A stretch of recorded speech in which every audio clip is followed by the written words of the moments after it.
It's Benghazi Street here, though not in Libya, but in the Federal Capital Territory, Abuja. But like it was in the North African capital during the country's uprising, there are different security operatives brandishing high-caliber automatic rifles here in a bid to arrest the former Kogi State Governor Yahaya Bello at his Abuja residence. Some of them are operatives of the Economic and Financial Crimes Commission (EFCC), who have come to effect a Federal High Court Abuja order for the arrest of the former governor. The EFCC stormed the premises of the former governor at about 9:30 a.m. but was resisted by his aides. But Bello's aides insist that there is a substantive judgment by a Kogi State High Court earlier on the same day restraining the Economic and Financial Crimes Commission from harassing, detaining or prosecuting the former governor. Also on ground are some supporters of the former governor who have come to show solidarity.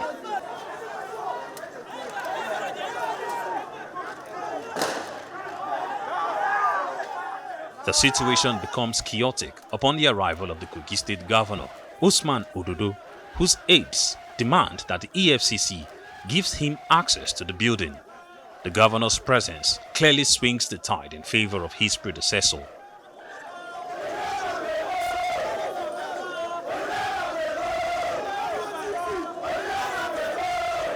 The EFCC officials are seen making calls, perhaps to get instructions whether to move in.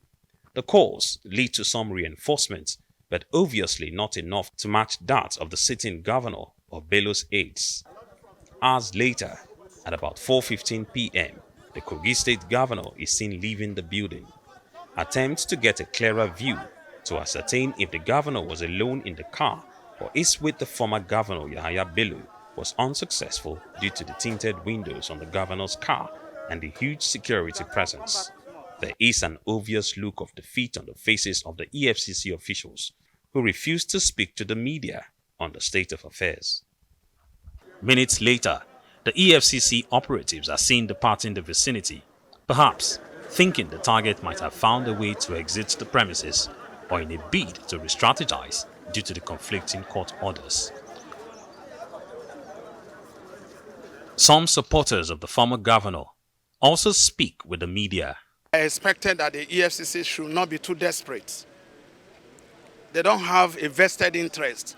They are not expected to have a personal interest in a state matter because the matter at stake here is a state matter. That's how I see it, and I think that is the right thing to do. I am not sure.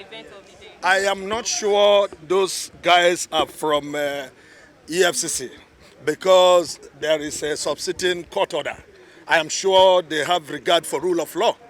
And I don't think they are above the law. So I have my doubt, I have my reservation. Maybe they are not from EFCC.